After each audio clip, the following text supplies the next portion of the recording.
From beyond the farthest reaches of our galaxy they come. Two brains pulsing with a strange energy. These space brains come to share their love of science fiction movies.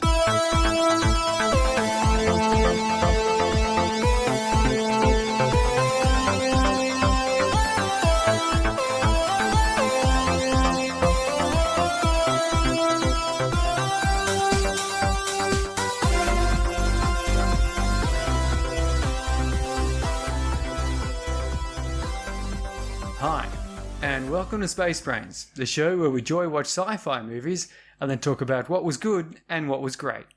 I'm Surrey, and this is Mark. Hiya, it's episode 77, and we're talking about the science fiction film Science Fiction Volume 1, The Osiris Child. Came out in 2016.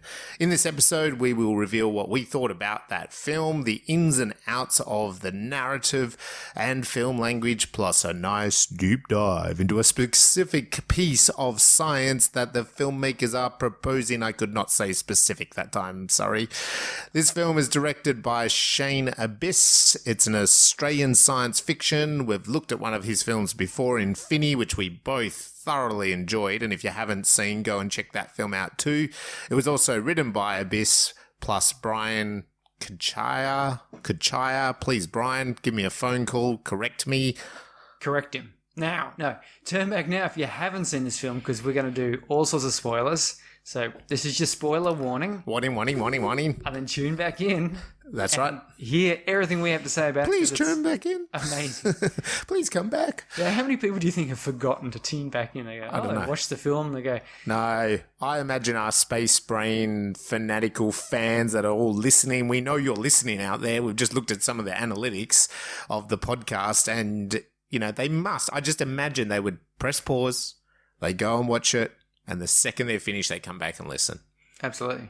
Science Fiction Volume 1, The Osiris Child, is set in the future in a time of interplanetary colonization.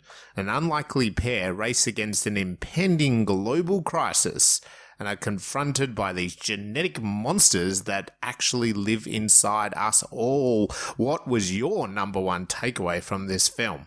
My number one takeaway from this film is that step-sibling romance is not a recent thing. You can't blame the internet for that. No? Because this is 6 years ago. Oh, Six years okay. ago, before it was popular. Yeah. I think it's been around a bit longer than just the internet. And I want to draw a particular attention to Jip and Bell. Bill. What a great acting pair they were. They were fantastic. I think for an actor, there's nothing more fun than playing like doped up, star-crossed lovers, really, isn't it? Like it's wild things. Yeah, just absolutely going nuts. Both Luke Ford and Isabel, she's on Neighbours or Home and Away or something. I think Home and Away. Isabel Lucas both really delivered on that role. They smashed it out. Luke Bell, he was great. He's also in Infinity. Not Luke Bell. Luke Ford. Luke Ford, sorry. Yeah. He played Bill. Yes, no. Luke Bill Ford. Sorry, Luke. I know you're my mate. Yeah, I know. He knows who we're talking about. He was great in Infinity as well. He was, yeah. As was, of course, Daniel MacPherson. Yeah, another great Aussie actor. And let us know. In fact, any of the cast that were involved in this film could just correct us. That would be fine. Feel free. Yeah. You can come on the show if you want. Definitely tell us about your experience of making The Osiris Child. Well, no, I really did like it. They blunted the shock, which I think was a nice little twist on what you're expecting, because you've got these two freaky, wild and free drug abusers with a good heart, really. Yeah. And then you find out that they are brother and sister, and there's that moment of eyebrow raising. And you find out they're actually stepbrother and sister, and you're kind of going, depending on the exact circumstances, that might also be a bit wrong, but at least they're not genetic. They could have become brother and sister when they were already in their late teens, for example, like 18-year-olds. Yeah. Who knows? Yeah. But anyway, I just liked that there was that introduction of the really sort of lascivious relationship, and then they just toned it down just one notch, if you like. Yeah. That was kind of okay. So, saved the cat, didn't they? Really, a little bit. Yeah, you know, it's like oh, it's still a bit yucky, but it's still a bit kind of not right. But at least they didn't.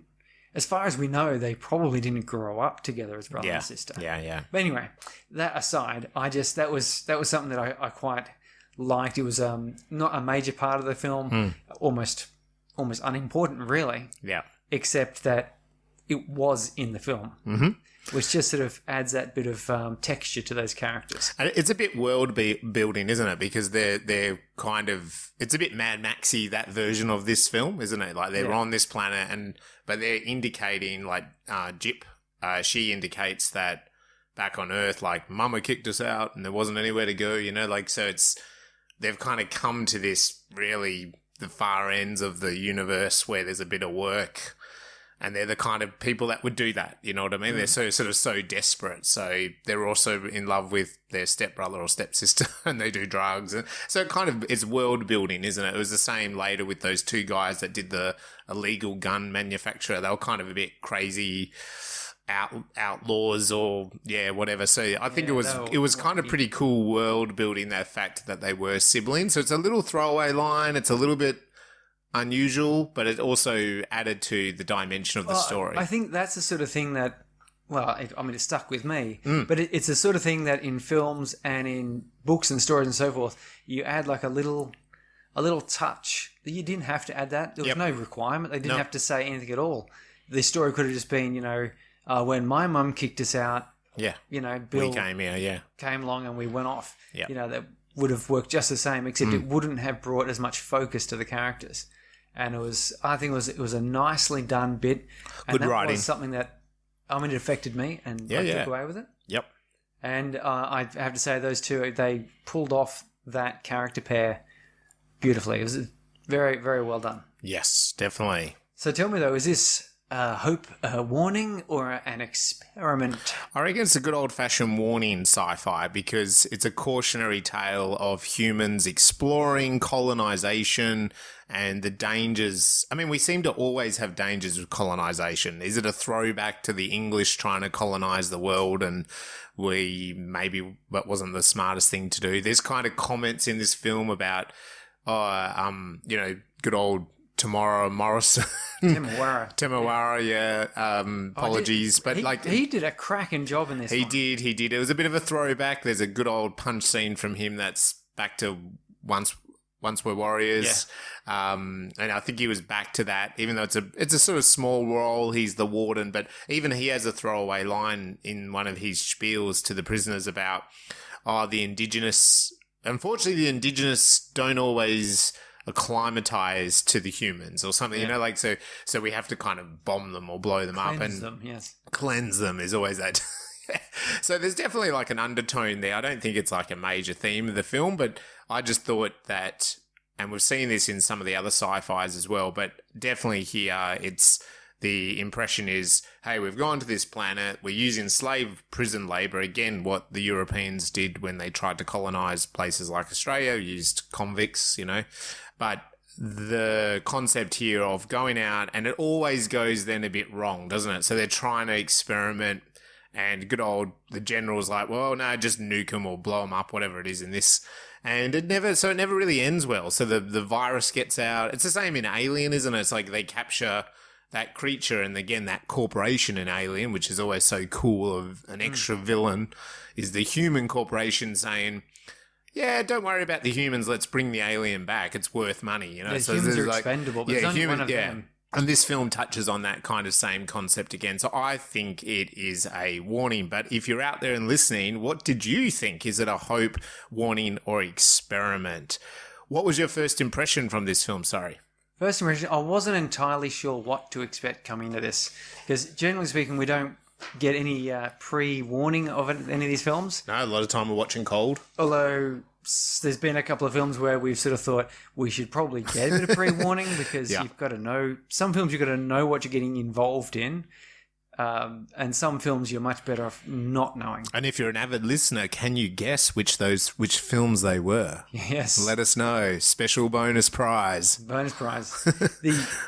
This one here, however, was a pleasant surprise. So I wasn't sure what to expect. The name of the film is weird. Yeah. Science Fiction Volume 1. Volume 1, yeah. That in itself, you're kind of going, oh, and the title credit for that looked, throwback to the 50s. Yeah. Sort of Yeah. Amazing Stories type magazine stuff going on there.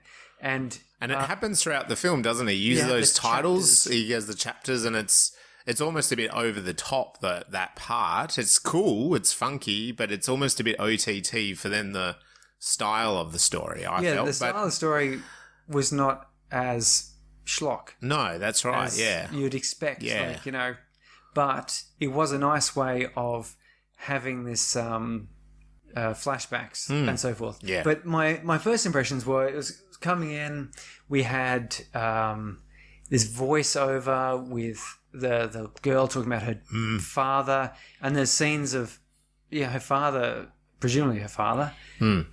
He's sort of ranting and raving and chucking stuff around. He's on a desert. Yeah. Punching the ground. and having a toddler tantrum, really. I was wondering how this was going from the girl's perspective, but we don't really see much of her through this film. But we do realise, that as we went along, I was wondering who the exact protagonist was in this film. And I think the title cards helped in that aspect because they're flashing to different times. So the story is told not in chronological order, which is always an interesting way that I'm presenting. We talk about the various beats and the 3 acts. And I Am Legend did this a little bit. If you go back to a previous episode and listen to I Am Legend, one of the things in I Am Legend is the inciting incident towards the end of Act 1 in that is actually partially in the past. Yes. It is. Well, it is, yeah. He says goodbye to his family in the helicopter and says, I'm going to stay, I'm going to make this right. That's like him deciding to go in Act 2. Yep. But the inciting incident is he's in the bathtub in the present time, hearing the screams of the monsters outside still. That's right, yeah. And this movie, likewise, by using the sort of flashbacks going back to earlier times, we're starting to see midpoint is actually not at the present moment. Yeah, it was in the past. There's kind of the finale or the final images significantly in the future. Yes. So it's quite chopped up in that way. Yeah. And as a storyteller, you got to go, how do I do that without affronting people? How do you go from we're following this one character and seemingly it's his story, but then we actually have another character whose story it equally is, and title cards did it in this case. Awesome. So it was an interesting first impression to come into this with title cards, with this voiceover of the girl, but we're immediately kind of following the story of her dad, Kane, and it made me interested. Yeah, definitely. How's this going to develop? Pulled you in, and I agree with you. It was, even as the story progresses, the way that it has been cut up, and we'll come back to it when we get to the plot, but the way that Shane has cut it at those narrative points, it still is very much hitting beats, but you're exactly right. I had the same thought. It's like, oh, we're following that character, and then now we're following another character, and we're sort of learning more about them. But as you said, the timeline is now we're fast forward. We actually fast forward in the timeline, and then we also flash back. So we kind of jump between a couple of different narratives. But then as those narratives are coming together, we're still hitting some of those normal traditional beats. But it did feel as well to me that, and this quite often gets exciting, I think if you're really a science fiction fan, it's building a bigger world, isn't it, as well? It's like giving us the impression that there's a bigger story at play here. Yes. But we're still content with what's being delivered here. So I thought it was a really interesting way of telling this type of story, because we've looked at so many of sort of similar films to this in a way, human colonization, aliens or mutants, or, pushing the boundaries of space, and then being that coming back onto us as a human race and what we decide to do. And then also it was very, and big kudos here, and if you're a writer, remember the rule primal, right? Like there's a big primal aspect here. What's the primal part? Well, it's his daughter, isn't it? Daughter, right? It's a daughter and a father. The father tries to, the whole narrative arc is he's trying to get to his daughter. You can't get much more caveman than that, right? It's like, save your daughter, you know. Later on, we're introduced to the second aspect of, with the nurse, Kane, the fact that he sort of already experienced the loss. That's right. So there's a mutual story there. But so there's that as well. Like there's another character with primal, and then but then when you sit down, you watch the whole film, you realize at the end, from what Surrey said, starting with the daughter at the start, it's also primal because she's saying at the start she's looking for her father. So the setup is like she's looking for her father, but realistically, the whole film is about the father finding, rescuing his daughter. But we've got that kind of overarching that the daughter's coming back at the end saying, well, I'm going to revenge my father now. So it sticks in that primal part. So I thought, wow, he's really ticking that box of primal, like a caveman can follow this film, even though it's really high tech and out in space and got some pretty big themes of indigenous and technology and all this kind of stuff. Yeah. So obviously it's the first time you watched it, was the first time for me. Yes. Did you have a favourite scene? I think one of those movies has got several really great scenes. Yeah, well, just pick one, come on. The one that I really want to draw attention to, though, is Temuera's monologue with the prisoner, where they're in his desk and there's a guy seated there with a couple of bad guy guards on either side, and those guards were cool. I liked their fencing sort of masks, kendo mask. I liked that. But that scene I really enjoyed because it was a very tense scene between a couple of very tough guys. Yep. But, the warden, Tem, he had the upper hand. He did. And there was a slight variation in the usual dialogue where he says to the prisoner, I expect that, you think that I'm to believe that this isn't the first or the worst place you've been and the first time you've been in this sort of trouble. And the prisoner goes, yeah, that's right. And Temuera says, no, that's completely wrong. Yeah. But it's not the first time for me. Yeah. And he doesn't explain any more of that, and he just belts the crap out of the guy. He smacks him with that big, because we've seen old Tem here in a couple of films now, and and I've certainly watched him say in Occupation, Mandalorian as well, and we've done Occupation 1 and 2. Yep. And in this, he really fit his character well. I think he was excellent in that scene. Yeah. It was a very intense scene that I really enjoyed watching.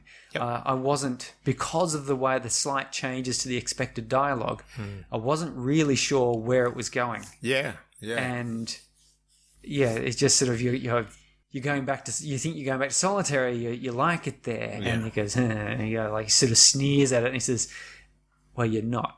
You know, and smashes him in the head, and I thought, he's going to kill him. Yeah. No, sends him off down to be experimented on, which is great. So that was a fabulous scene. It's a good scene of power play, isn't it? It's the old so the warden's got the power, but the prisoner may be standing up. And that scene, just to give it also a little bit of context, is it's intercut with the other prisoners talking about escaping. So there's kind of a little bit of a setup that maybe the prisoners have an upper hand, and so you now jump into a warden threatening one of them. Well, because and you're kind of thinking, but they've got a way out, don't they? Their plan requires them to be in Solitary. Yeah. They found some sort of entry into their electronics. Yes. And so when you're seeing that power play, you're thinking, But you're thinking the prisoners, and you're thinking, well, the prisoner has an upper hand, and I think we've all seen, without spoiling it, there's classics like The Shawshank Redemption. And just trying to think, Clint Eastwood is in, what's that movie? Clint Eastwood, he's in the Escape from Alcatraz. Escape Plan with Stallone and Schwarzenegger, finally together. There's so many of those prison movies, isn't there, where the warden lays down the law and you're kind of used to the prisoner kind of getting up and having that little upper hand, whatever it is. Even in Shawshank, it's just about in Shawshank, he kind of plays to the warden, and so therefore the warden gives him some privileges. But here it's like, no, the prisoner's playing that game back, but at the end he just beats the living crap out of it. Because usually you have that little wink and a nod to the audience, you know what's, you think the warden... The warden thinks he's in control, but... there's something the warden... That's what I'm trying to get at. And there's kind of that little... Because we all like to see that, some big tough guy getting on an event. You know that the little guy's got a little bit of something there. He's got something. Anyway, so it's a great scene. Why is this a science fiction film? Science fiction film. Well, it does explore some rather, as you said, caveman style things, trying to reunite family, a bit of revenge, redemption. Yeah. But that could be in any film, right? That could be in a Western, that could be in a drama. That could be. Horror. But what we're looking at here, though, is and Shane actually touched on this a bit in Finney as well, the whole life, death, rebirth cycle. Right. Which is both, literal and metaphorical in here, where the cycle, as we said, we start the film with a girl talking about her father, and then we had the father searching for the girl and dying, which is surprising.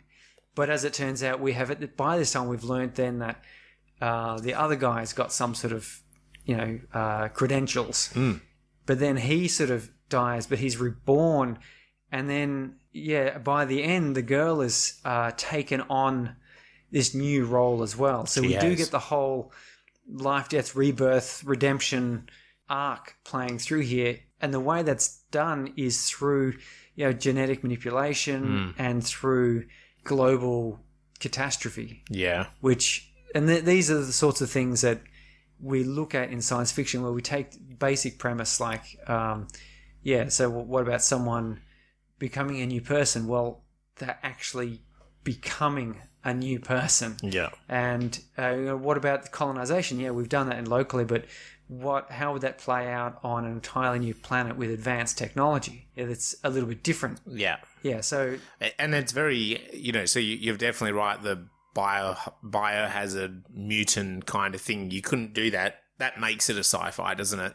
But also just deciding to, blow the living crap out of a place. If you took this same story and said, it's Australia in 1788 and the indigenous population and you got slave labour and you did that story, how would you destroy the colony? Well, sure, you could set it alight, but then people could just kind of run away from the fire. And sure, some people would die, but you can't annihilate the place. Again, so science fiction enables us. You can't keep that secret. No, but you just can't. They don't have the military then to annihilate it to nothing. Yeah. So how do you do that in a drama or a horror, for example? So you got to kind of bring in something that makes it sci-fi. Yeah, and you got to bring in technology.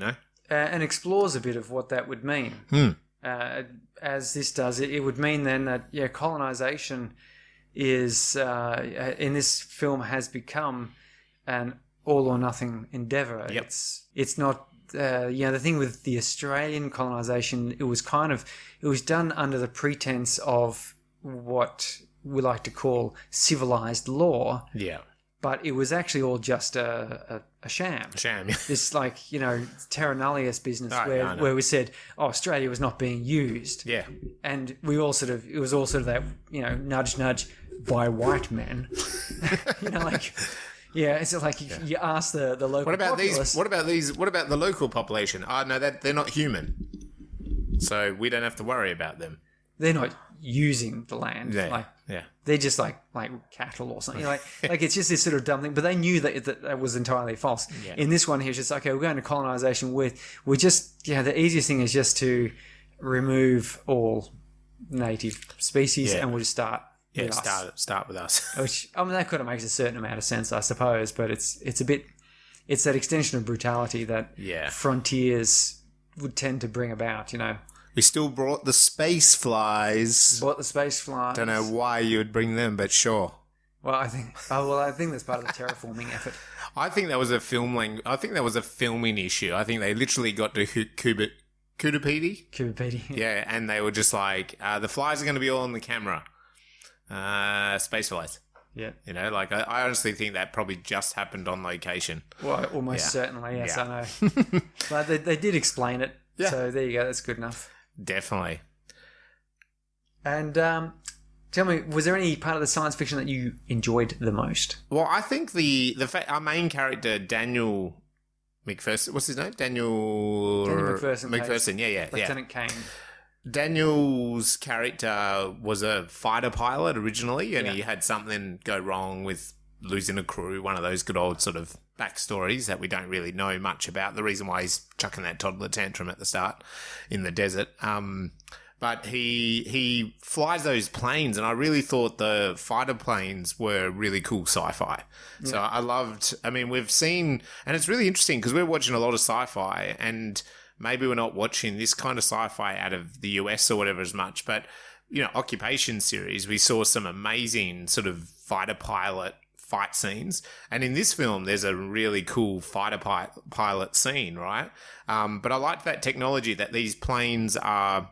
they're similar to what we would say a fighter pilot is now or a plane now, but they're taken to that next sci-fi extremity. And so in this example, they could, stop them on a dime basically by the wings kind of pulling out straight. They controlled them almost like skid steer tracks. They had the two controllers which seemed to be independently for each of the wings so they could turn in various interesting ways. That's right. And so it was definitely current human technology with a spin on it. And I found that in this film, you had the Mad Max sort of style stuff, like with Jip and Bill, with the bus and that kind of raggedy in between. But then the weapons were kind of taken up a notch, a bit science fiction wise.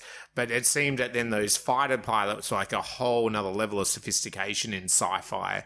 And even the station that the military were on or whatever was some sort of big ring thing. And it was so nice in comparison to what was on the ground, and it was all that clean, futuristic sci-fi. So it was a pretty cool kind of example, but those planes to me really stood out. Like I reckon they were really good, and I just reckon big kudos to Shane and putting that in this sort of level of special effects. They seem to look really great in the film as well, so I'd love to speak to the visual effects artists and talk about that, because you can watch some sci-fi, and you and I have definitely seen it, where it's obvious that the planes computer graphics and stuff, whereas here they'd done it right, hadn't they? Yeah, they really kind of were nice. I have noticed, actually, now that you mention it, we haven't seen many sci-fi. Like, we've watched 77 of these things, and we haven't seen a lot that have dogfights. No, whereas there's now 2 Australian films that have got it. Star Wars sort of did back in 78 or whenever it was.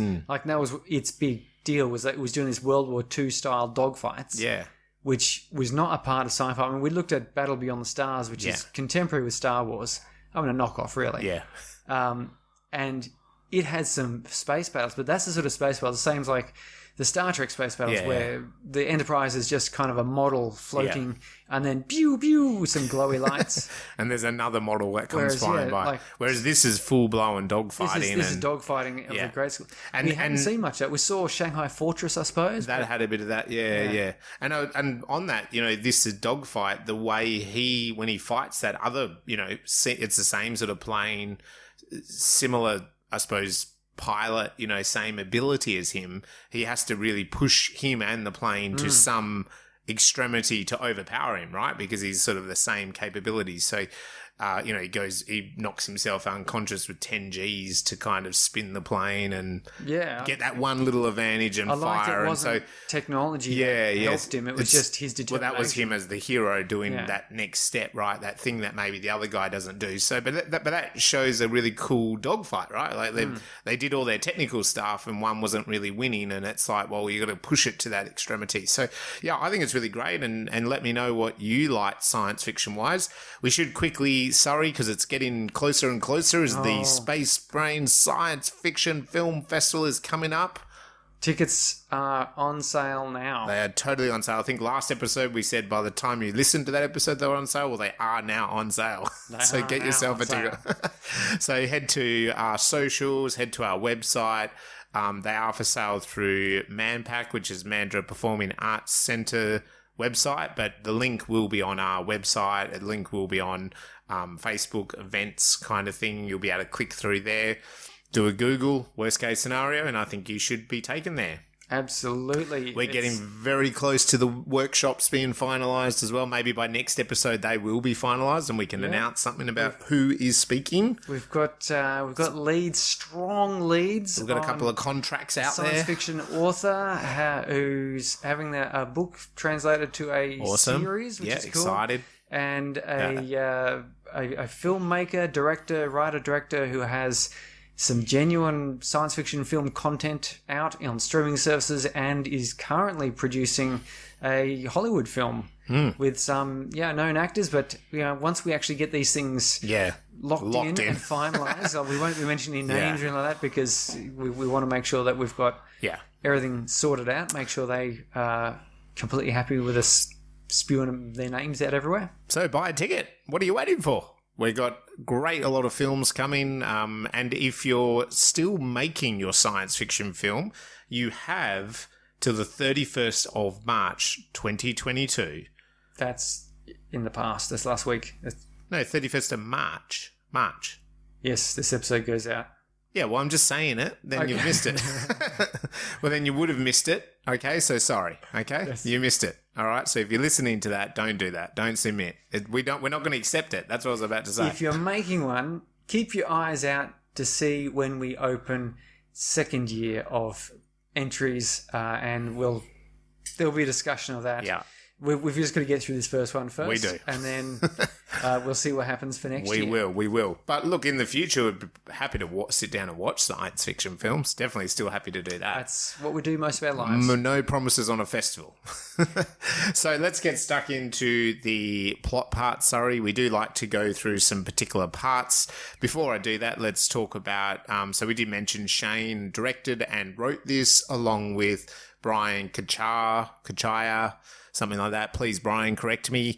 He also co-wrote it with Shane. Kellan Lutz. Now, Kellan has had a pretty extensive Hollywood career in all sorts of films. If you IMDb him, he is in all sorts of stuff. The Twilight series, he was a character on that. He was one of the Cullens. Yeah, one of them. I recognise the eyes. Because, of course, in the Twilight ones, he's all pale and extremely smooth-faced, whereas in this one, he's quite beardy. I think he was in the Expendables. Expendables 3. 3, yeah. I know, but he's got a huge credit list, like it's on and on and on. So go check out his stuff. We've got Daniel MacPherson, who also, he was a major actor here in Australia on Neighbours, and then did some other TV shows. Lots of police shows, those sorts of things. The Bill in UK. And he did the Bill in the UK, that's right. And he also did it in Finney, so one of Shane's earlier films. Isabel Lucas plays Jip, Luke Ford plays Bill. Rachel Griffiths, great Aussie actor, been in all sorts of stuff here in Australia and over in the US. And good old, I'll let you say... Temuera Morrison, mate. Obviously, he's having a huge career, really. He's never stopped now since Once Were Warriors. Star Wars business really has done quite well for him. I'm hopefully paying his mortgage off finally.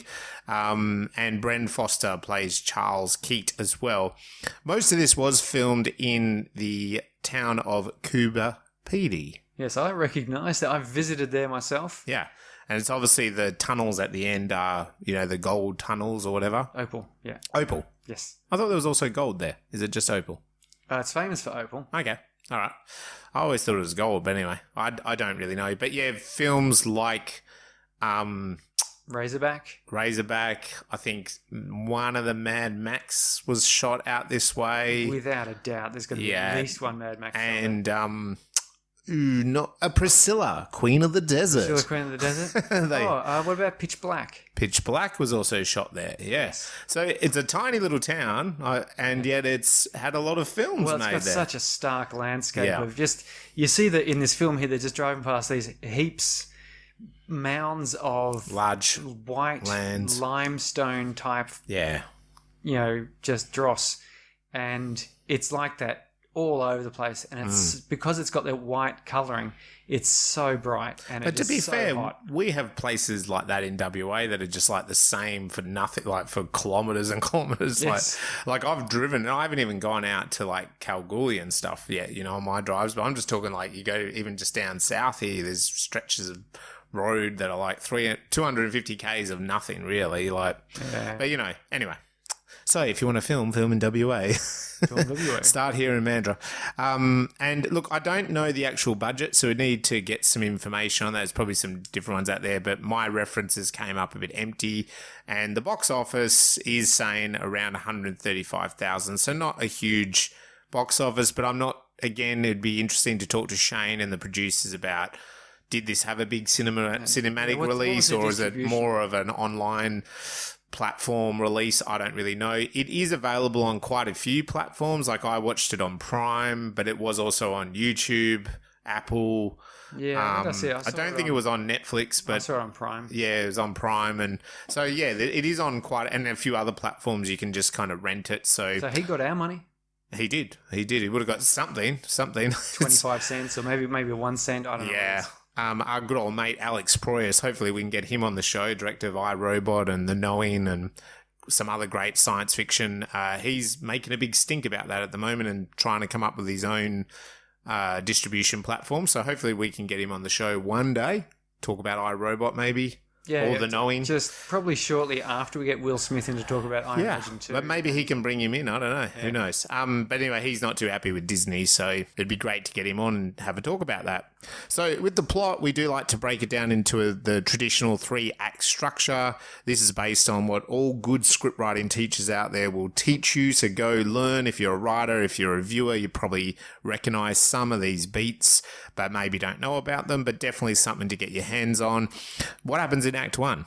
Act 1 is all about the setup and introduction. Yes. It's also about telling us what the story's about. Yes. So in the introduction, we'll get like an opening image. So we'll see some sort of visuals, because it is a visual medium we're talking about. Of course.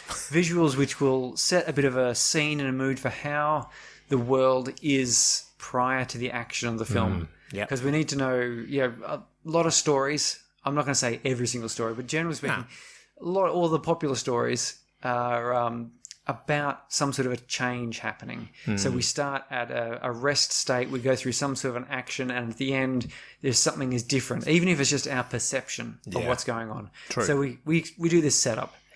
Through the setup, then we tend to meet the characters.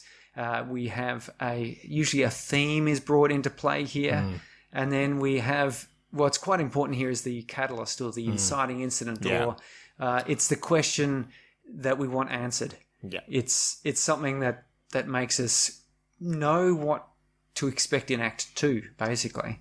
Correct. And there's usually a bit of a after this inciting incident, it's introduced this idea of something changed, something different. The character or characters have to decide what they're going to do about that. Luckily, they always seem to decide to have a movie rather than just go home and have a sleep. Yeah. And that leads in Act 2. Yeah, and Act 2 is really the fun and games. It's your middle chunky stuff of the story. It's they're going on their journey. They're going on their story. They're going on exploring what this change, this catalyst was all about. So you've had page 12, they were 12-minute mark of the film, they lost their job. Well, now they're applying for a whole bunch of jobs.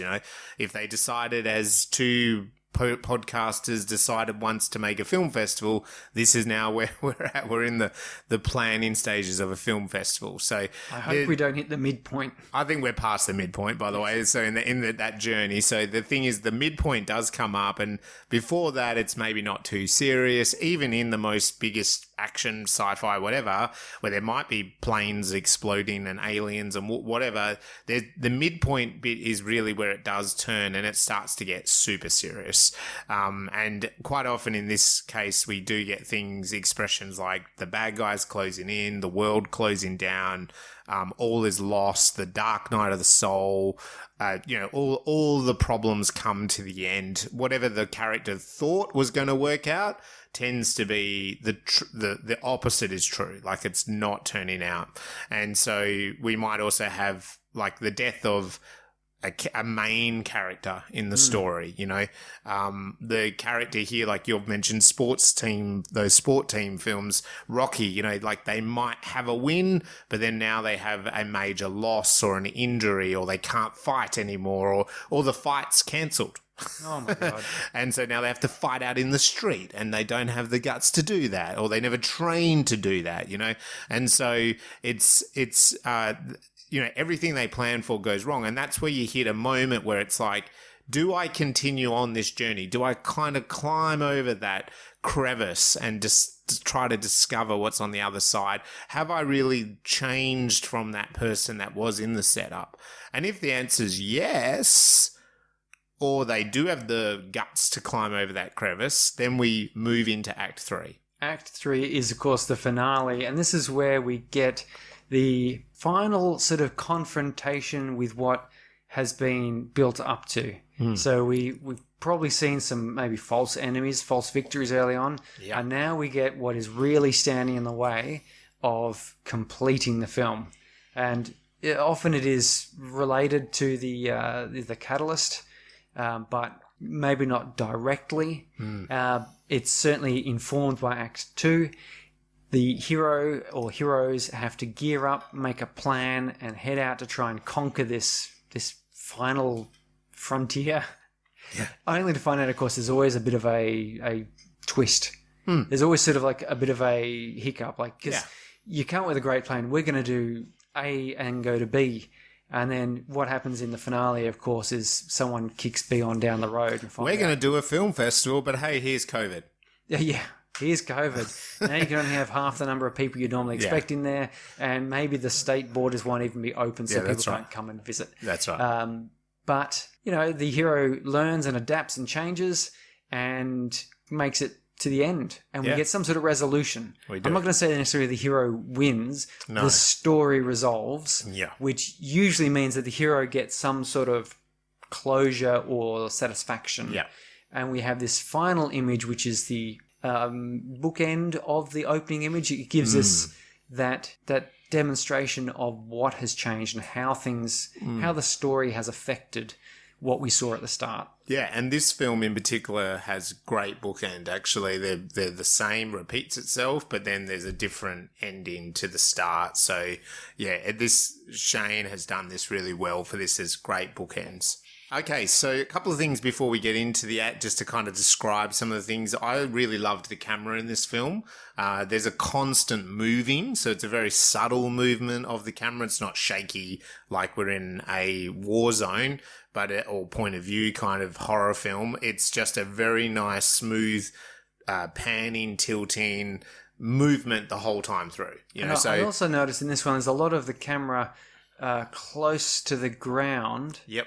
Looking down on the characters, and often the characters are not centered. Yeah, right. Like yep. No, the rule of thirds was they're really, moving into the center. Yeah. Always. So it was very cinematic, this film, and I think that's what you're picking up on. So as the rule of thirds, they were always really on that kind of extreme right, extreme left. Perfect examples like Gip driving the bus, but we can still see the outer focus of the rest of the people in the bus, but she's taking up that sort of third of the the bus, because that's a rectangle, that's like a cinema screen. But even then, when we're super close, like on the warden's face or the warden's office, again, he's off on one side and then the other character's on the other side. So it was extremely cinematic, but just one thing I noticed was the camera never stops moving. So that can be used for a couple of reasons. It's kind of like builds a bit of tension because you're always feeling like you're not settled, you're not stationary, but it also adds a bit of slickness as well to the glossiness of the film, I think. So I reckon really good kudos to the DOP. It looked great. As I said before, those special effects, I thought the actual, planes were incredible. I thought they had reflections, they hovered, the ground shook, dust clouds, all of those kind of things. I thought that was great. I thought the monsters looked great as well. It really surprised me. Were you surprised to see the monsters so early in the film? Like, there wasn't really any surprise factor. They were just kind of straight away. We knew they were monsters. Yeah, we knew they were monsters, and we kind of got a good look at them really quickly. But they were great monsters. They had that kind of really good claw, huge humpbacks, big mouth. Did they remind you of the Dark Crystal? They did. And did you also know Shane Abbess was at one point going to be directing the Dark Crystal too? All right, there you go. So that's something I noticed after watching this film, and I thought, is there any coincidence there? Is maybe that sort he kind of designed those creatures a bit. Maybe after being considered, maybe he was looking at this Dark Crystal too, and getting interested in it. He had a look at the old Skeksis, I think they're called, and because these monsters are kind of like fat-headed Skeksis. They are. Yeah, and I mean, but I thought they were really well done here. So, you know, they looked great. They had a good revulsion to them, some scary features. Yeah, I thought they were done really well. We get to see really up close a lot of their features. They looked real in the scene. So, I mean, I didn't question whether they were puppets or costumes or digital, you know, like it was well done, I thought. I expect a mix. Yeah, I think so. And they also like moved in their environment in a really good way. So it made it realistic. Very tight narrative. However, it is as Surrey mentioned earlier, a chronological narrative that's broken up. So we can also say that was done up in editing. Very unusual for film to kind of announce the chapters like the way he did. And you're right, like it seemed a bit schmaltzy, a bit cheesy, that factoring when then the story was not at all cheesy. So you could sort of almost, you know, like Quentin Tarantino did it with Inglourious Bastards. It's almost like a homage to that type of film, like the exploitation of a film, or he did it with Grindhouse, was another one that Tarantino did, and it's almost like you're going, hey, this is an exploitation film, let's have some fun, get a bag of popcorn and watch an exploitation film done by Tarantino. But this, I didn't get the feeling that this was this, like this was still a real genuine modern day sci-fi. So it'd be great to get Abbess on the phone and ask him, what was the sort of theme there? Why did you want to go down that path? It was interesting, but I'm not sure if it actually did connect to how slick the rest of the film was. You know, it wasn't like the film was cheesy or shot cheesily or, you know, shot in a really, old school sort of fashion. I think an interesting thing they did quite well was break the flashback, the chronological sort of shifting. But I wonder also how well they seem to fit with a 5-act structure. Yeah. Because sometimes people break the 3 acts and they sort of have an extra couple of acts, which is they break Act 2 into 2 bits. Yep. And then Act 3 they have like a 5th. Yeah, like a breakdown. So I put the chapter markings in there, but I'm not sure if they really fit with that 6-act structure, 5-act structure, but interesting thought. Yeah, and I mean, I did get the vibe that there's a bigger arc here, like I said before. So let's get into it. So this film does start, that opening image, there's a kind of young girl walking through a tunnel, one of those tunnels in Coober Pedy. Yeah. The limestone, or it's limestone, isn't it? That's I'm pretty sure I'd imagine it would be. It looks like the beaches around some of these areas, actually. And there's a voice, her voiceover says, Dad says, Dad says. They're all trying to do American accents in this, aren't they? You can never trust a person who needed something from you. But also, he said he never met someone who needed something from someone. He didn't need something. Yeah. I missed that. I missed the didn't. See, I stuffed my line. You're fired. Fired, that's right. And this is where we said the book ends, because she repeats that line right at the end of the film as well. So it's pretty much setting up. And then we have this cut to Daniel. He's rolling around in the dirt, chucking the tantrum, and we get told that he messed up with a squadron earlier in his career, and this idea that she is then looking for him, like she's looking for her dad.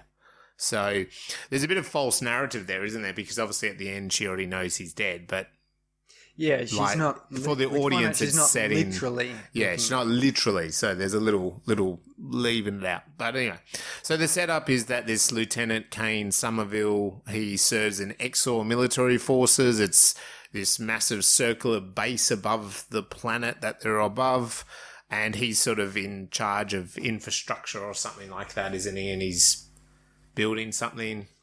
There's a prison, there's a colonization sort of happening. The prisoners are working the ground, and that's kind of, and he's, you know, we have this kind of nice setup where he's like playing with his daughter. His daughter's really bored. You and I know that, like, what that's like. You try to do stuff with your kids and they're like, boring, or whatever.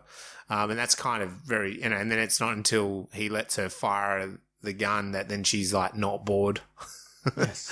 She likes that. Yeah. Anything else in the setup?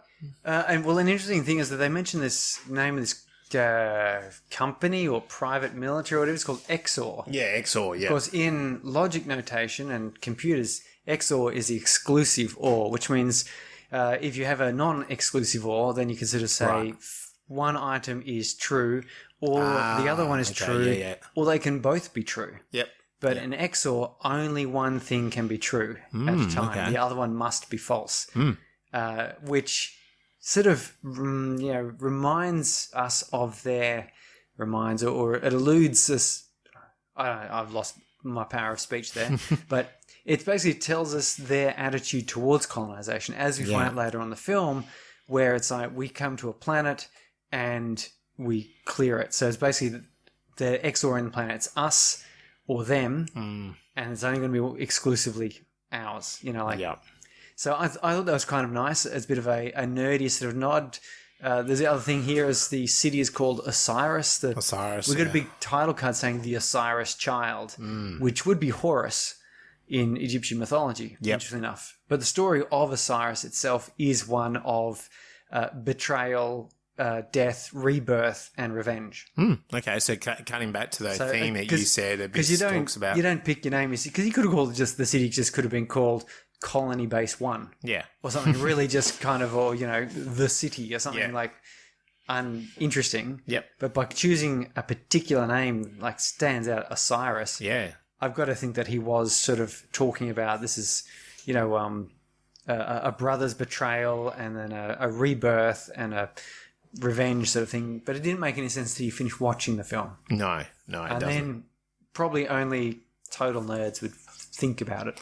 But well, I got the connection to the name, and I thought it was a cool name. But you sort of like, it's obviously something about this child. What's going to happen to her. Obviously there's a premise there of that.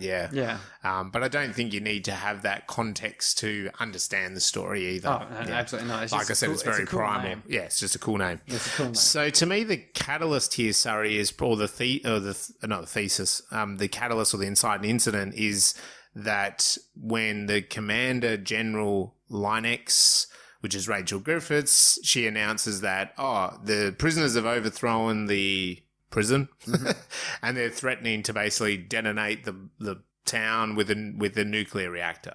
Yes. And so what are we going to do about it? So she kind of she brings in her sort of key troops. So that to me is the catalyst. So you agree? Yeah, and I sort of picked it up as being when the, Kane is sitting there, he's going, listening to his voice message from his daughter. It's all very taken for granted. He's sort of going, I do want to be a better dad, but she's doing, okay, and then it gets cut off. Yeah. And then he's kind of a bit concerned.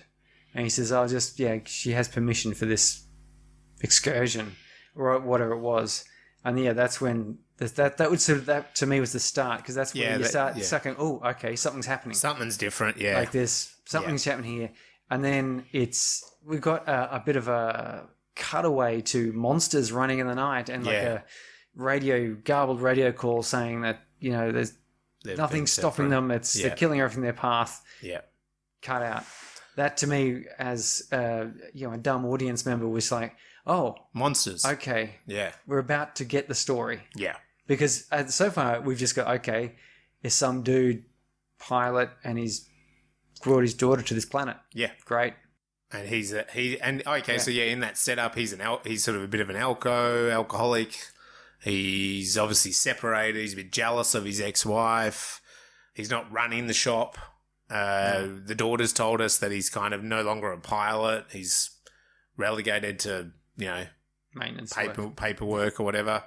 There's quite a few things, and he's not necessarily the best dad. That's the whole point in all that. No, he's a bit absent, I suppose. Yeah. So the general telling us this information, we're then in this debate, kind of like he wants to get off the ship, like he wants to try to get to his daughter, but told that no one's leaving the ship, there's no telecommunications, so there's problems. Yeah. And then the debate straight away is like, how do I get off the ship? Luckily, he is told by sort of one of the other commanders or whatever that the actual truth, which is that there are these monsters that we were experimenting on the prisoners and creating these kind of creatures, and everything the general's saying is bullshit. So you've kind of got a small window here that you can jump ship. Yeah, you got about 30 minutes or something like that. And otherwise, and also the time clock, he sets one of these time clocks, doesn't he? Where he's like, the general's going to blow the city in, is it 23 hours? 23 hours or something. Yeah, it doesn't really matter what the time clock is, does it? But yeah, so as I said before, it's very primal. Father, daughter's on the planet. I've got to get to her. It's going to be hard to get to her. What are we going to do? Will he take his opportunity, jump in an airplane and fly off? Or will he just... Because he could have just sat there and he would have been perfectly fine and safe. The movie would have ended. That's the end. There would have been no story. Nah, father loses daughter. Yeah, he'd be upset. Caveman. What are you doing? Yeah. He'd be upset, but, maybe he just, hit the drugs a bit harder or something. Yeah, keep drinking. Yeah, it's not, that wouldn't make for a very good film. No. No, he does. And I mentioned before, great pilot scene. So he goes off. Of course, is the thing he's left. He's kind of deflected, like anyone deflecting from the military. You're going to be chased down, hunted, killed. He overcomes the other pilot by a bit of expertise, as we mentioned before, not so much technical ability of the plane.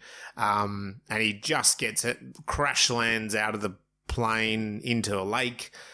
And just as he comes to from that, a guy decks him one, drags him out of the water, which I noticed because I watched it through and then I kind of just jumped back. There was a moment that at the very start of the film when he's lumped onto the ground in the water, near the water, when the girl is saying that voiceover about what her dad says. And it's from that scene. So even at the very start, we're sort of showing the time is a bit distorted in this film. Yeah. So, the narrative is not so much time. And to me, he meets this escaped, and he says he was a nurse and that the prison, he's not really interested in helping him. So I wasn't too sure why he just punched him out of the water or whatever, but self-protection, I suppose. Yeah. Is that a hard life? Yeah. So Sy's like, he doesn't want to help him. And he's like, look, I'm just here to get my daughter. You go that way. I'm going this way. And with that, he's kind of like, oh, you're going to get your daughter. Ugh. All right. I'm going to help you. Yeah. And to me, that's the break into two. Yes. Yeah. That's where we now have all the parts falling into place. Yeah. For the fun and games. Yeah. So kind of, and we presume he's probably not a nurse, he's probably a prisoner, because we don't actually know at that point. And so cleverly here, this is where we flash back to inside the prison before the riot, and this is sort of Sy's story. Yeah, and we get a bit of insight into the fact that the prisoners are really slaves. Yep. They're not paid. They keep saying that they're paying their debt to society.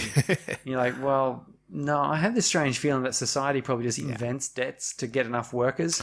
Yeah. Because that's what they're doing here in Australia with that. They're saying that just anyone, the famous line is, they're caught stealing a loaf of bread to feed themselves and they're sent to Australia. Yep. You just think, okay, sure, you're stealing a loaf of bread. What's that? Maybe a bit of a time working off the price of a loaf of bread or something. Yeah, yeah. No, you're actually going to spend, You're 3 not months allowed on back. a ship Yeah. sailing across the other side of the world where you are not coming back. Yeah, yeah. He's like, that doesn't seem like a fair or reasonable punishment, but okay. Yeah. Here we are in Australia now doing this podcast. So. That's right. Thanks to those ancestors. The thing there is, we're seeing the warden, so we get introduced to him, and he's a tough nut. We see that there's no real way out, and we also learn that their punishment at the extreme level is also some sort of genetic mutation, probably into these creature things. Yeah. So Sy and a couple other guys, I really liked that. It was a real maniac, high pressure scene that they're sitting around talking about how to escape.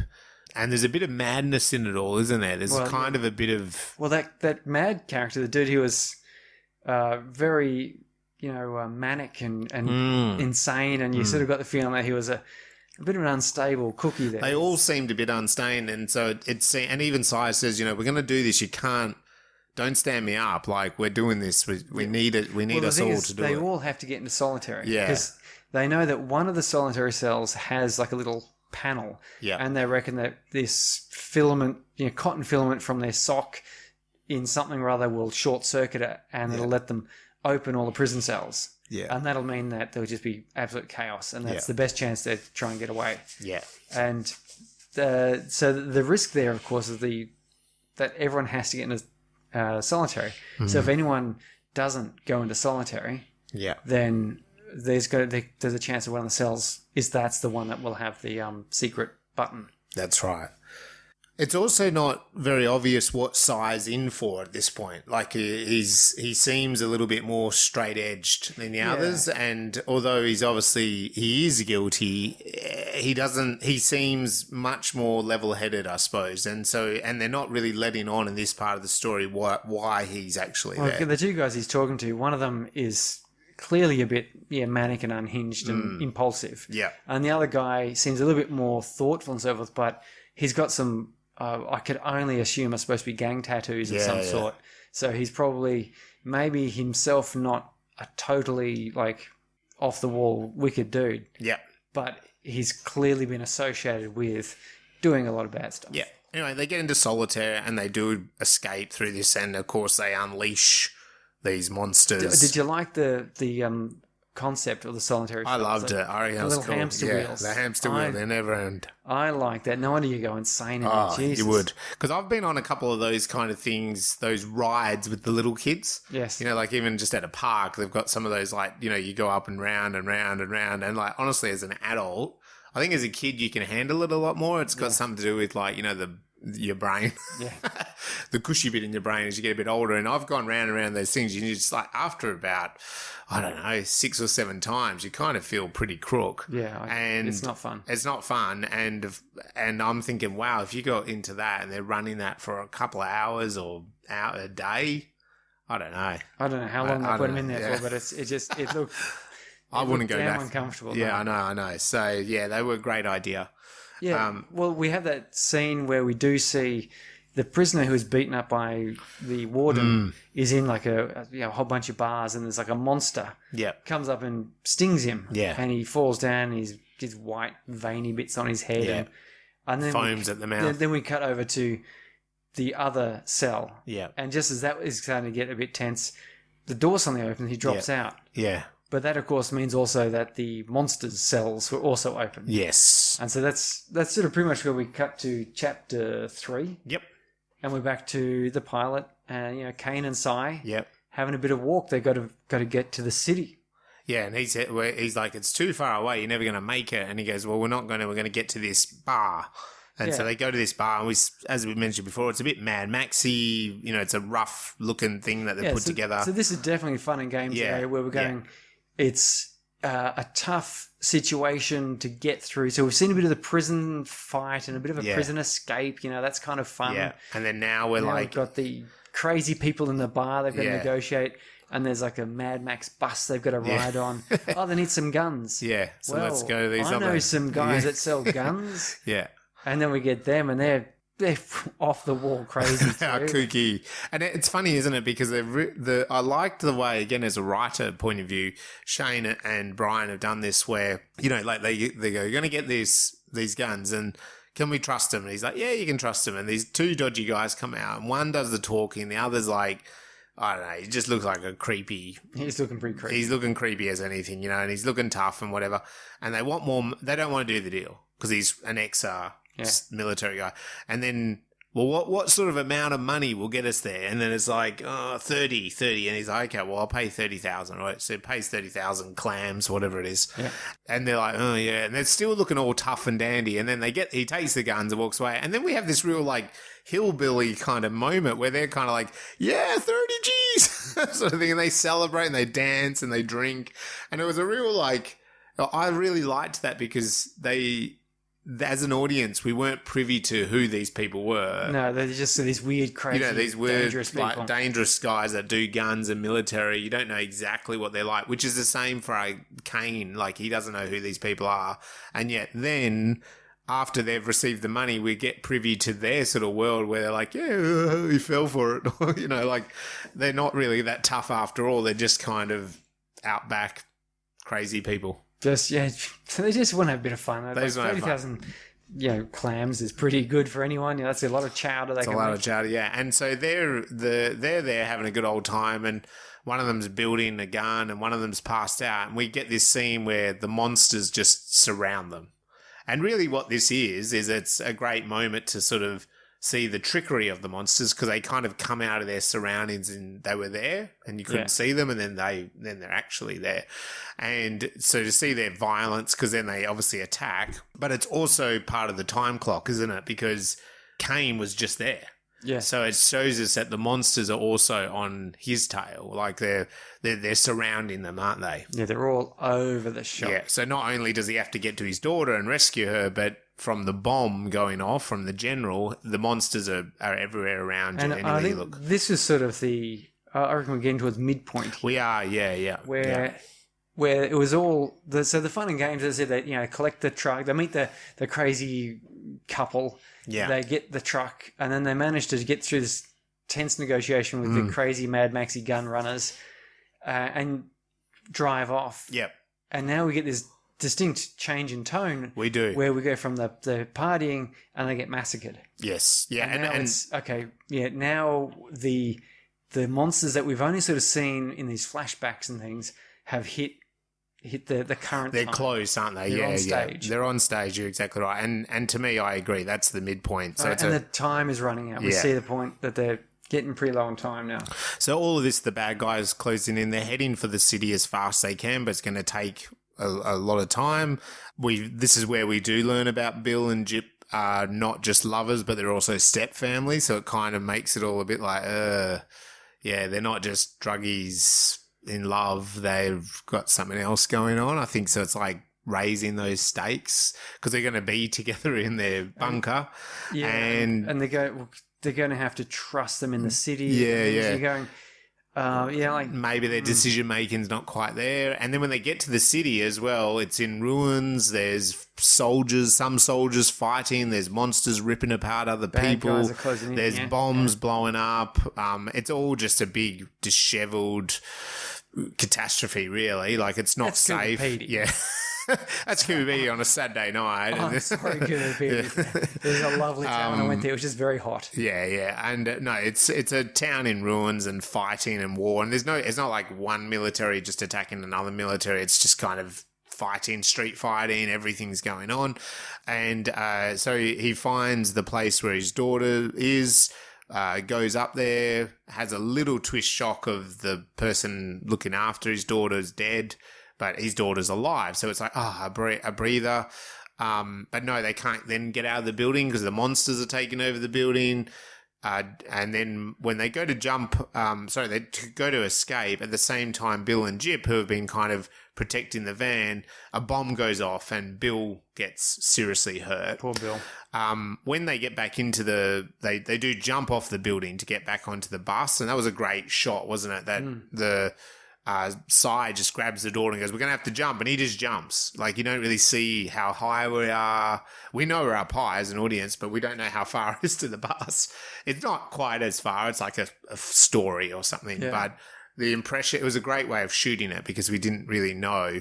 And it's also cool because I think it shows Sy as a bit of a hero, as a bit of a fatherly figure. He's an action. And he's willing to take that risk, like risk his own life to save the daughter. And he even did it because maybe Kane, as the father, wouldn't have done it. Like he would have thought it was too risky. Well, yeah, because he was a bit indecisive. Yeah. So he sort of took the role.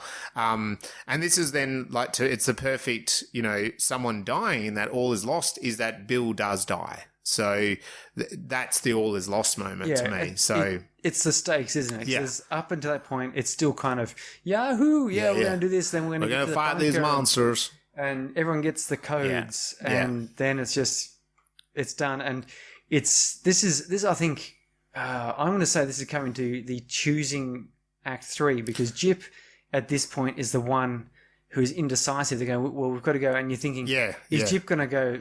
No, because she was the one that was most upset, obviously. Yeah, is she going to continue on with this, or is she going to go, what's the point? And she seemed to have that moment, didn't she? And they're like, got to drive the bus, got to get out of here, got to drive. And then she does. She decides to go on. And I think there's a real nice moment there, even with saying that, Kane, that, he even looks at her and he's like, well, you rescued my daughter, but you've lost your partner, I get it. You know, we came here for my daughter and you helped me with that, but we've lost your one, you know. So, yeah, I think he kind of got it. There was a nice beat there for a moment.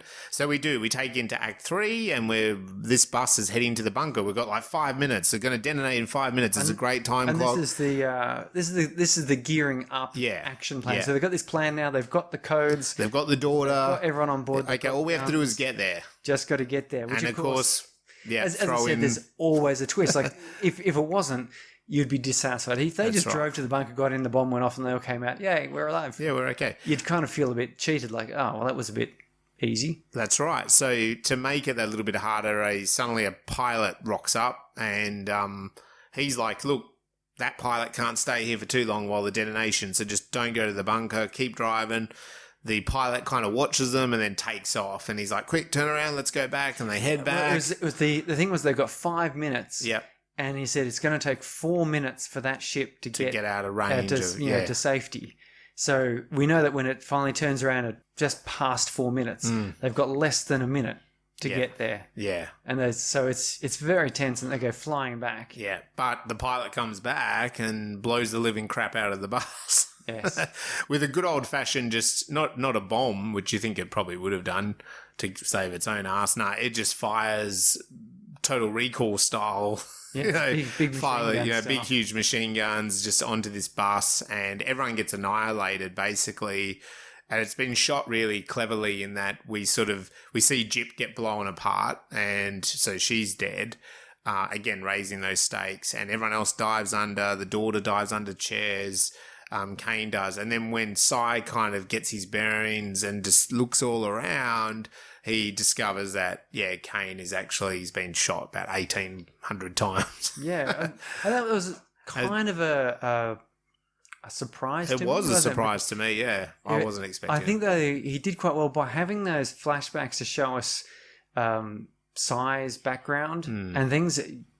I was wondering... Through this, you realise that the daughter is actually the protagonist. Even though she's not majorly featured, you're following Sy and Kane. Yeah. And it kind of makes sense, that title, the Chapter 1, or the Science Fiction Part 1, or whatever it was, Chapter 1, which is Science Fiction Part 1, which gives you the feeling that this is actually sort of the prologue to the real stories going on next. But Kane getting blown to pieces, I was like, oh, okay, that's quite brutal and unexpected. I wasn't really sure where this was headed now. Yeah, me too. Getting all the names, Sy. Sy and India go running out. Yeah, well, he kind of just scoops her up, and she's freaking out, she's in grief for it, obviously, about her father. And he runs into the tunnels, into the bunker. We know they've got less than seconds before it detonates.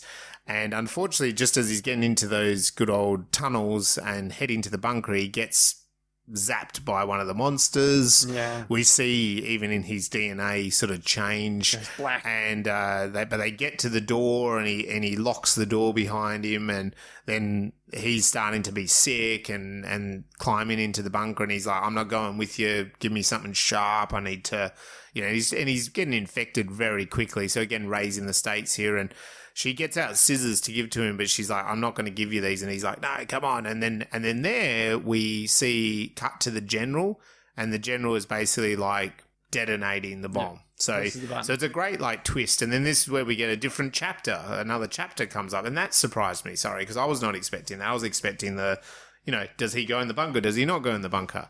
And this is where we get kind of Sy's. We're now flashing back, and Sy is a nurse at this hospital. Chapter 6, Original Sin. Yeah, and so it's a really unique position in the, we're at the climax. And the whole point here is we discover that he's a nurse, and his wife and child were killed by a drunk driver. And he happened to be on, station as a nurse that night on shift. And as he starts to realise it's his wife, who's, all bloodied up and that, he's already been told his child's dead. And the drunk driver's wheeled into another room, and he seems to be okay. Yeah. And with that, his wife sort of just then on the theatre table, emergency table, they can't, resuscitate her. She dies. He then goes in and murders the driver. then and there. So we now know, that's why he was in the prison. Yeah. He's not, and that's that moral question. It's like, he didn't just kill someone, or he got there out of a real pain scenario. Yeah, and that's sort of a saving grace for him, because now we can see, okay, he's not just a psychotic killer. He had a bit of a break there, and again we can feel sympathy for him, because I like the drunk driver was a young, good-looking, blonde, obviously rich kid. He had that look. He had it coming to him, and so as us commoners who are not young, blonde, well, he's just just a male nurse. I mean, we look at that and go, he deserves to die. He kind of does. It's pretty harsh. Really. It is harsh, but it's an interesting point in the story, because we also know he's dying now. He's becoming a monster, Yeah, and it's a strange point to have that flashback. There, which is this is kind of the real finale. So all of the rest of it, they've overcome that bit now. Now we have almost this point where we have to see him gather the strength to win the final victory. And often it is a little flashback memory of something that happened earlier in the film. You'll flash back to when the mentor says, "Use the force," or something like this. Like but in this case, it was a flashback to his own past, so we can see he is very strongly motivated, and he has that primal connection. And he was a father as well, to knowing what it's like. Okay, he does have a protective, instinct. Yes, as well. There's a very, very strong instinct here. So. And that's how come we go into the final image, if you like, which is where... And that is now a fast forward, because now we're not going back to when the general detonated. We go forwards in the timeline to then these two rescuers or whatever, or scavengers, and they've discovered a beacon. So they're back in the tunnels, and they see this beacon, and they come out, and then we get that same shot of the daughter at the start of the film. So she's in the same tunnel, and she's coming towards these two rescuers, or whatever you want to call them, and or scavengers, and they're like, "Oh, there's a girl here," they're surprised because they said everyone died. And one of these monsters then comes out, kills one of them, and the female rescuer that's left, the daughter and the monster work together. So we know, it's a little bit it's like, okay, so the monster's not just attacking, they survived. It's like, okay, that's probably Sy. And she threatens, she says, "You're going to take me to where that thing in the sky was, the military thing." And so sort of by hostage, Sy and her get on this little spacecraft, and they're going to go up to where the general is, so to speak. And they're communicating by sign language. Yeah, and that's an interesting. They're communicating, and she repeats that same dialogue that I got a bit wrong at the start again, about people trusting each other and using each other and whatever, from her dad. And she also says the line that we're going home now. So it's like, we're leaving this planet, we're going on. So to me, and then that's the end. So it's definitely a leading into a bigger world scenario, but it's still very much a satisfactory ending. Yeah. And it's interesting because it's that whole going off to get revenge, which is a common plot we're talking about this sort of schlocky sort of exploitation type films, is often about a revenge plot. And this one finally finishes with, this is how the revenge plot starts. Yeah. And she's saying goodbye to her dad. Like she that's the final time to my dad. Whereas at the start, it's the bookends. At the start, she said, "I'm looking for my dad." And at the end, "See you, Dad." Yeah. The end. Great job, Abyss. Really cool film. I enjoyed it. So where does it go on your ladder, Surrey? So for me, I am suggesting people out there should watch good old Equals. Really enjoyed that kind of clean, futuristic type of film. And then I reckon if you put this one in after that, so if you watched Equals one night or during the day, and then you watch this film later, and then followed by Revolt, I think that would be an interesting sort of trilogy of Revolt, films. I can see as a similar... I had it like I was near Revolt. Yep. But this was the Osiris Child and Prospect. Yeah. I really liked... they're both out there in the world. Yeah, it's kind of the daughter and stranger... Yeah, it is a bit similar that way, isn't it? Bonding and trying to, get off this planet and things and the filming style is sort of similar, and there's a lot of sort of tone there, and also a corporation again. Yeah, it would get you versus in the everyday people. Yeah, you're sort of in that thing. So, and then Revolt After Prospect. Yeah. Which is bring us back to Earth, and I don't know. It has again. I felt because it's in that South Africa sort of look, it had that same sort of harsh light and a lot of sort of feeling to it that was sort of similar. You could do a triple feature of that. Your three there, they are all very harsh world as well. They are. Yeah, it's like a tough setting to exist. Not only the place, but also the. This film was a very tough world for the characters the relationships to live in. And things, yeah, so that's a really good point. But where would you put it on your ladder? Where would you suggest? Let us know. Hit us up. How's your ladder going? You can see ours online and enter yours. Let us know about yours. Or even just this film. Where would you put this film? Would you do a double header? The old fashioned. What sort of double feature or a triple play or a marathon? Yeah.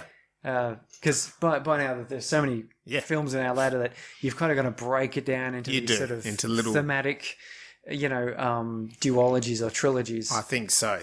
So let us know anyway. You can let us know on social media, on our website, email, whatever you want to do. Reach out and let us know your ladder. So it's time for a bit of science. Are you going to be talking about mutants, Teenage Mutant Ninja Turtles, the Dark Crystal mutants? Mutants, yes, mutants in fact. Mutants? Mutation. Tell me about this mutation. Gene modification for the furtherance of human evolution. Oh, I like it. Well, it's a very common theme in science fiction is to have... Do science. evolution or gene editing, modifications, and it's often portrayed in a very rapid fashion. Yeah. Maybe in the future that will be possible. Storytelling. Storytelling. But the real world, we do have gene modification, and there's a very real possibility of using it to create super advanced humans. Nice. About time. But would they be classified as humans or not? So let's go back to the turn of the century. Right. In fact, if you go back to 500 BC, you got Hippocrates. Yeah. Don't get back too far. Sorry, don't get back too far. The Hippocratic Oath. He's a Greek physician. He wrote this lovely manual about medical stuff, which is where we get the whole lot of imagery and so forth. He spoke about cancer. He identified cancers, and the word cancer is actually the Latin for crab, because the cancer he was looking at was in the shape of a crab, and so that's where it comes from. Anyway, it was recognised that it was a change in existing structures. It wasn't something foreign coming in; it was your body failing you. Yeah, right. And moving forward to say the turn of the century, where we're looking at discussion of mutagens. So mustard gas mutating fruit flies, for example. So they could see that was happening before. This is before the DNA was discovered and what this was all about. I mean, rolling forward, it was relatively recently. We're looking at like the 60s and 70s where we're talking about ionizing radiation and carcinogens causing mutations.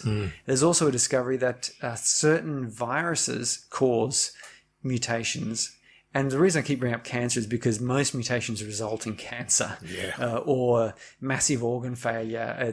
It's really not a case that you'll get zapped by gamma radiation and become the Hulk. It's more like you'll be zapped by gamma radiation and become dead. Very, so crap, slowly, isn't it? Quickly, I don't know. It's not great, but it is a relatively modern thing. If we move forward again now, where we know about DNA, we know that DNA is 2 bits of protein, and it unravels a bit and it transcribes out. And we spoke about this last week about messenger RNA, which then creates proteins, which is the messengers of our body, tells us to grow and to lose weight, to gain weight, to do everything, metabolize and so forth. If you were to change that DNA, then yes, you would start expressing different proteins which would give different messages. You could, for example, there's the myostatin gene which tells our body to stop making muscle. Right. So if you are deficient in this gene in your DNA, which, for example, there's a famous kid who's born to two very highly achieved athletes. That's right. Yeah. Who both carried a partial myostatin gene modification, and he had it. Yeah. Nothing more has been spoken about this because they don't want to be a freak. Massive disappointment to those parents. Yes. They were massive athletes, right? And they just Well, the kid then is theoretically probably going to be extremely strong. Yeah. Because, but we don't know because that's been kept private, and fair enough. I don't blame them for that. No, you don't want your child to be some sort of weird freak science experiment. They didn't need the money, but there is the Belgian blue double muscle cows. That's if right. You've ever seen those fellas? Yes, they've got this mutation. Yeah. So mutations can do that sort of thing. There is quite importantly a mutation on about 10% of Europeans on they call it the CCR5 gene, or whatever that means. Okay. But this is the gene which stops the HIV virus from being able to infect those people. Yeah, so there's about 10% of Europeans are highly resistant to HIV. Right. And so there's an interest to go, okay, well, what happens if we introduce this mutation on somebody to knock out this CCR5 gene, stop it from expressing? Would they become immune to HIV? And the short answer is we don't really know. But the longer answer is probably, because that's what it does. Yeah, right. Now, the question comes, though, to how you could do this. We've got a technology called CRISPR, which stands for something very long and technical, but it's called CRISPR, which is a concoction of proteins and hormone-type chemicals and so forth that you can deliver to a cell, which will open up, and you can program it through which proteins you include. Because remember, DNA is just this like a ladder in a double helix of proteins. The GATC are the proteins. Mm-hmm. So RNA matches onto that and peels off. So you can specifically choose which pattern of these proteins you're going to knock out, destroy. They call it gene shears, slice. The DNA has self-healing capabilities, and sometimes it fails and that cell dies and it gets taken out by your immune system. Sometimes it repairs itself by picking up, there's other DNA floating around in your cell. And you don't just have one strand. You've got a whole heap of the damn things. And it repairs itself. That's not a problem. But what you do with this CRISPR, though, is you introduce into the cell also the new material you want to put in there. And it will incorporate that into the gene. So you can splice in your own gene into the DNA strand. Yeah. You can do this one cell at a time type of thing. So how do you, in these movies, for example, this one, someone gets a little sting, it's like an injection of some material, and then their whole body undergoes a massive transformation. Right. CRISPR doesn't really let you do it. It has a mechanism partially to do that on a cell-by-cell basis. Yeah. But to do that for the whole body, you'd need something like a retrovirus. What are they called? Anyway, like HIV is a retrovirus, which is why it's so difficult. Hepatitis and herpes. So you can't, once you get these viruses, you can't get rid of them. They incorporate themselves into your DNA. The only way you can get rid of it is by destroying the cell that has the virus in it, which your body does do from time to time. Like you can, in theory, destroy all of your infected cells and survive. And in fact, that's how some people have been cured of HIV, is by having a bone marrow transplant with someone who is immune, and they're given the immune cells of this person who doesn't have this gene, which means they're producing blood and immune cells which can't be infected by HIV, which means those immune cells can now do their job properly. Right. Yeah. So you use a retrovirus, which is something that will infect your cell, but the downside, of course, at the moment, we can't really do this properly. It'd be cool if we could, because if you could discover, for example, how to increase the length of your telomeres through gene therapy, you could infect someone with an anti-aging virus. Yeah, right. And you could make it contagious. Yeah. So you could basically do like a health virus that spreads across the earth and makes everyone healthy. Beautiful. Or I Am Legend, you could turn everyone into, ravenous monsters. More likely you just give everyone cancer. What do you mean, reverse change in the measles? Yeah, something along those lines, yeah. But the really creepy, interesting, morally ambiguous, ethically peculiar section here is CRISPR, we can change one cell at a time. Yeah. There is a time in the human life where we are just one cell. Right. Just after... fertilization, we are 1, 2, maybe 4 cells. Yeah. We could take those cells, edit them with whatever we wanted to, and then let that embryo develop. Ooh, you would therefore get this gene modification spread throughout the human body that developed. Yeah. And that human would pass that on to their children. Yeah. Which would mean that you could start a new form of evolution. Would they be human? They don't have the same human genome everyone else has. You could, for example, breed super soldiers. Ooh. More likely you'll just kill a whole bunch of babies. Yeah. But, which is why people don't do it, except in 2018. Oh, no. We all heard about this Chinese scientist, Dr. He Jianghuan. Sorry, he. And sorry, all the Chinese listeners out there. I'm not Chinese. I've never spoken a word of Chinese in my life. So, he is his name. In 2018, he announced to the world that he had, through IVF processes and CRISPR gene editing, produced twin girls who were immune to HIV. Right. And this was of particular importance to him because in the parents, the father had HIV. Right. So the babies would have gotten it. Yep. He claims that he modified their genome such that the CCR5 gene was knocked out. And there is also some talk about the fact that this may also have led developed these babies to have heightened intelligence because this gene is associated with the way your brain develops, which of course makes you think that could you create a line of humans that were super intelligent? Maybe you take care of the myostatin gene, they're super strong. Yep. And there's that fellow, goodness me, is Ralph. Oh, I can't remember his last name now. He's the British wealthy adventurer who is immune to fatigue. Yeah, he's run 7 marathons in 7 days on 7 continents. It's just insane. Like, the only way he can do that is through mutation. I think we spoke about him on Freaks, You're One of Us. We did. As a modern day, like a real life superhero. Yep.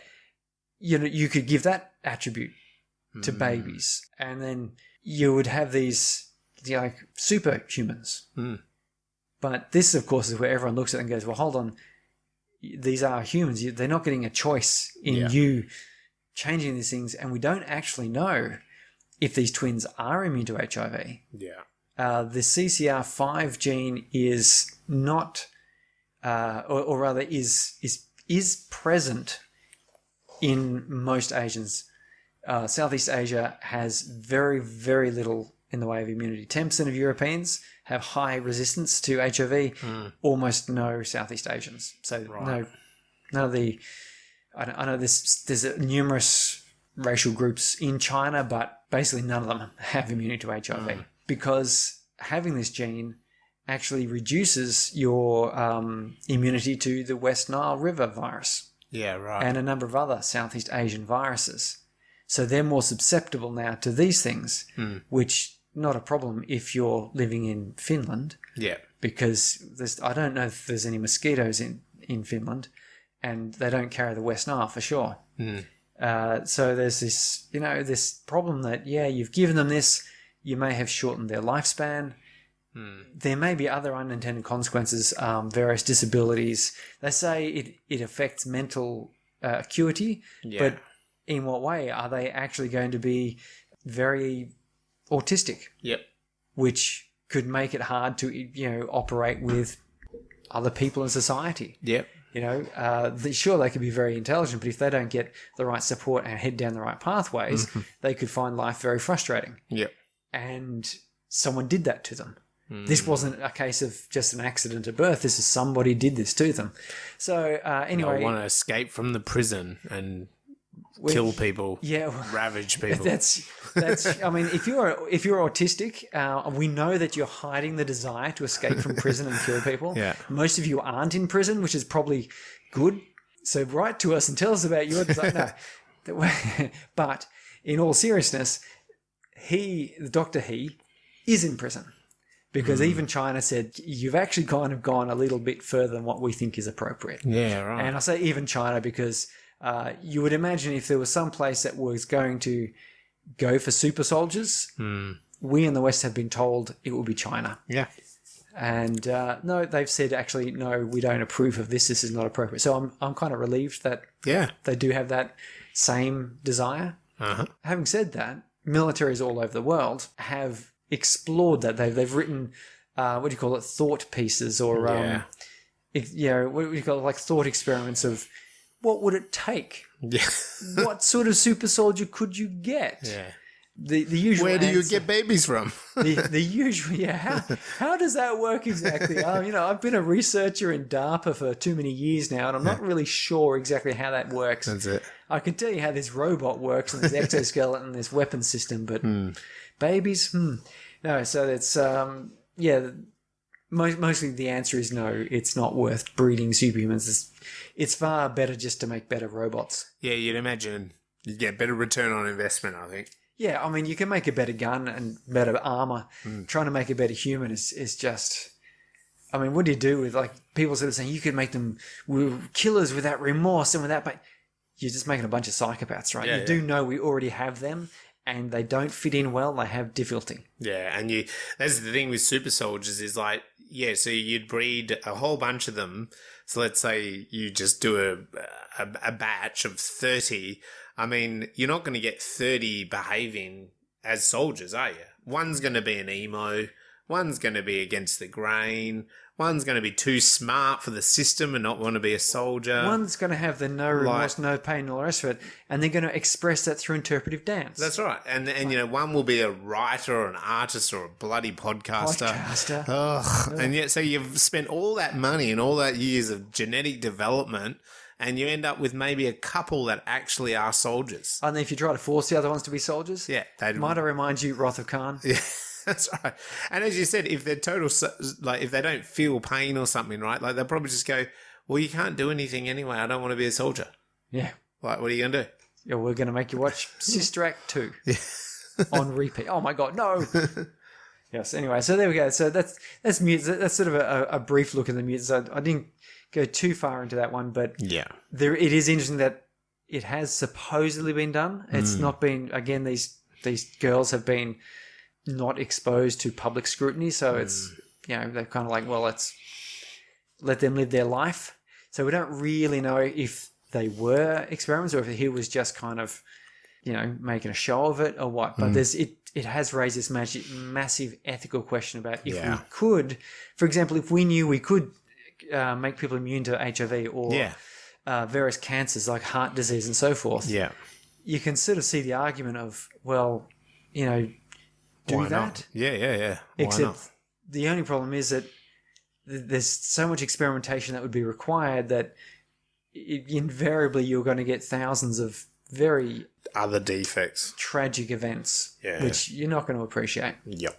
Oh, that is interesting. Yeah, the mutants. And the mutants in this version, what they're doing is real tragic, crazy. Well, you got to wonder there, though. Like, what were they trying to achieve? Because they're doing like the hard-ass prisoners, like... Yeah. You got to wonder... for example, the nurse, Sy, got changed, and he didn't just murder for no reason or anything like that. No. So you're wondering if maybe the other prisoners did kind of go on their rampage because it was easy and they were already predisposed. That's right. Yep. You need a whole nother B story on what happened to those monsters as well after their rampage. Did they feel some guilt? Did they want to... I'm hoping there's a chapter 2, Science Fiction 2. Yeah. Because Shane has mentioned that his intention was to do that. Yeah. And I saw this interview in end of 2016, beginning of 2017, where he said, maybe 3 or 4 years, he's looking at doing like the next part of the story where Indi's older. Yeah. So the same actress is obviously going to have aged. Yeah. And then, maybe a 3 where she's older yet. Yeah. But you add sort of 3-4 years on to 2016, 2017, you're looking at 2019, 2020. Yeah, COVID. Trying to get any filming done, as you can ask. I mean, look at all the Hollywood movies all got pushed shelved. back and knocked down. And, there's sort of a bit of a void there, I suppose. Of Christmas movies, at 21 Christmas time, there was not much going on there. Yeah, so it'd be interesting to have a chat to old Abyss and see what he says, really. Like, is there going to be a Volume 2 still coming? Who knows? I mean, Luke Spark with the Occupation series, that's really expanding into its own little network and that. So, yeah, maybe there will be Volume 2, Volume 3 will come out in one go. Or I hope so. It would be great. I would love to see the next installment of this. The 2 films I've seen of Shane's so far, I haven't seen Gabriel. That's his first one, 2005.